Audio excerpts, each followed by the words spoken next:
Until the 19th century, morality, well, let's say ethics, had a common voice, the voice of equality, where everyone was trying to be the best person they could be. And that best person was pretty much uniformly defined against all cultures, all peoples, all kinds. Okay? 19th century, first Kierkegaard, and now Nietzsche upset the fruit basket. Kierkegaard by suggesting that moral isn't good enough. You need something beyond that.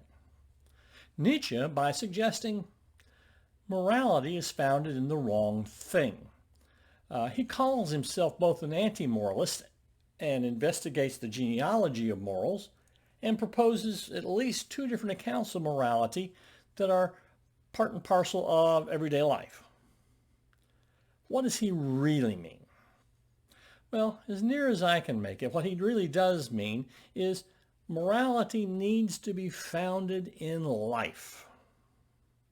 At the opening of his book, The Gay Science, he says, we will reach beyond all religions and moralities when we realize that the species is all.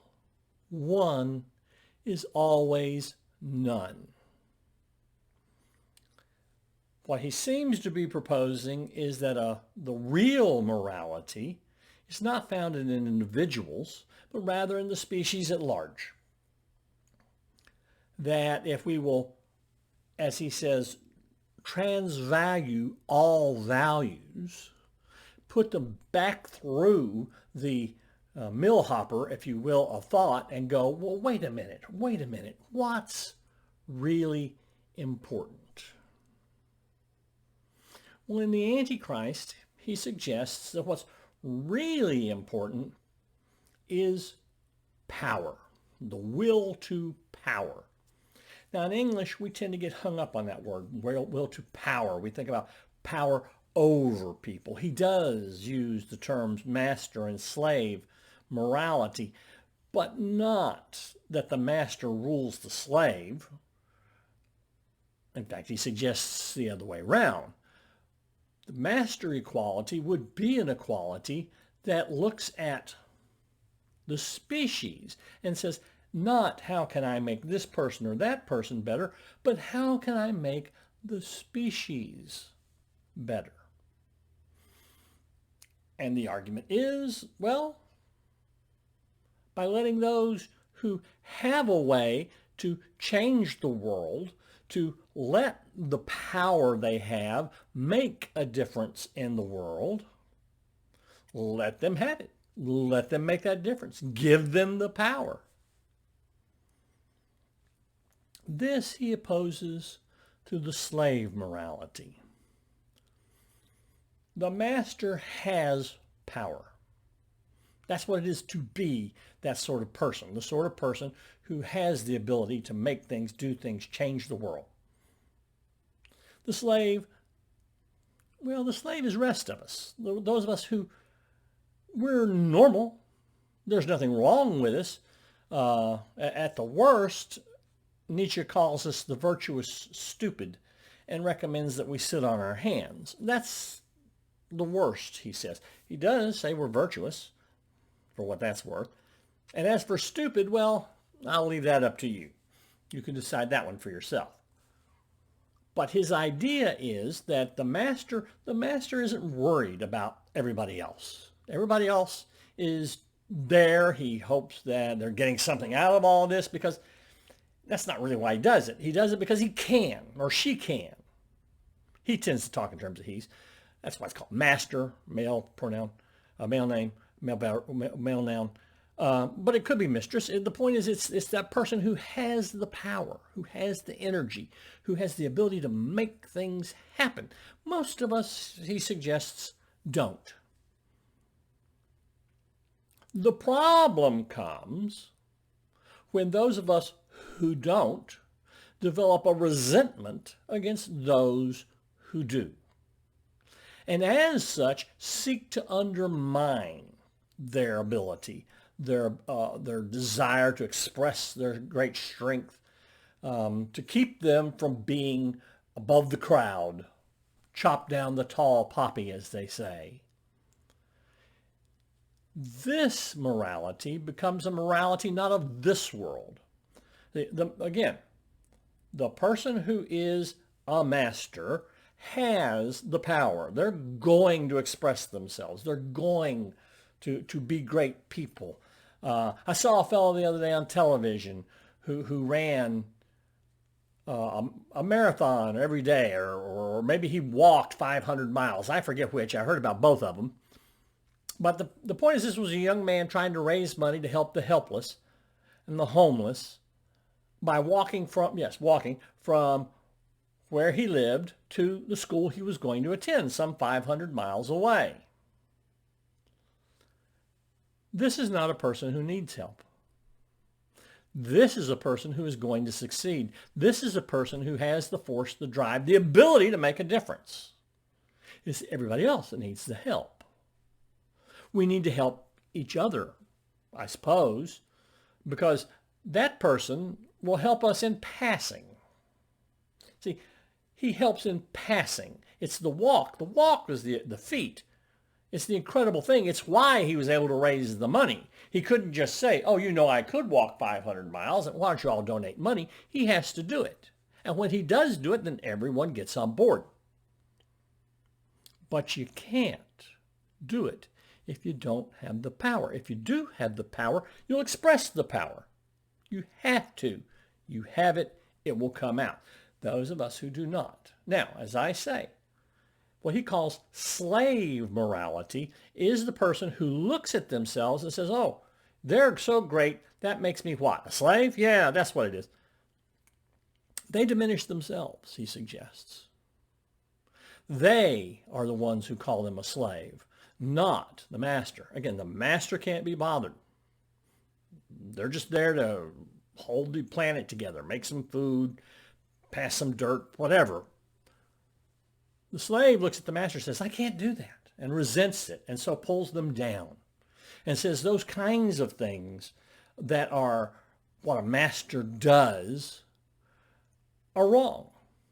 The place where the master's power comes is wrong. The master's power, the mocked, the force, the might is physical.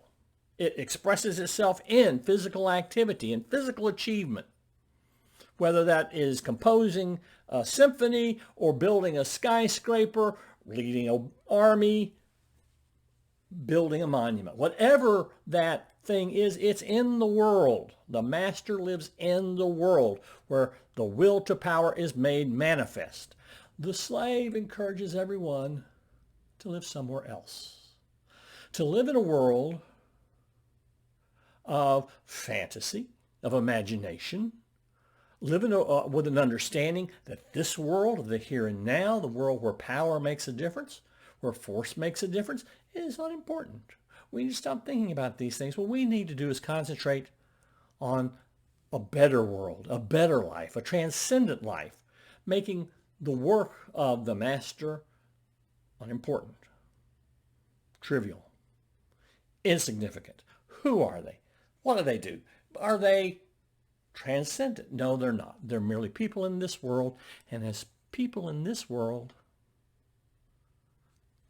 they are evil and must be pulled back to be like the rest of us.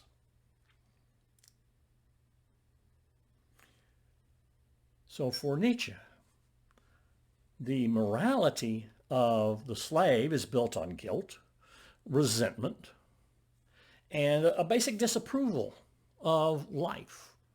Whereas the master morality is about self-expression, about self-realization, and a basic approval of what it is to be alive. That if we could transcend the old morality, the slave morality, then Nietzsche thinks the species will become more healthy. That when he talks about the Übermensch, the Superman, the Overman, the place we're supposed to be moving toward, evolving toward, that person will become commonplace. That is what the species will be. We will be greater than we are because we've allowed our leaders to lead us there. Some of us won't make it. I mean, Nietzsche's quite clear. He talks about the botched and the unhealthy and says of them, they just have to be left on the side of the road. Let them go. We cannot hold the species back in order to protect those people. Now, if we can help them out, he doesn't say that you have to leave them behind if they could be helped. He just says if it gets in the way of going forward, you leave them behind. If you can bring them along, I can't see where he would object, but you don't bring them along at the price of failing to move forward. If going forward, if making things better for the species means some people have to die, then some people have to die, says Nietzsche. I'm not going to try to soften him there. But I will say he doesn't say they have to be killed in the pursuit of a better species. And that it is compatible with his position if you can help them without hindering the species as a whole, then go ahead and help them. Nietzsche himself, after all, was in very poor health most of his life.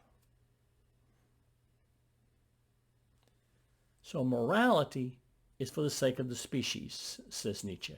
Morality should be that which makes us stronger, that which makes us more self-expressive, that which ties us closer to the world as we live in it.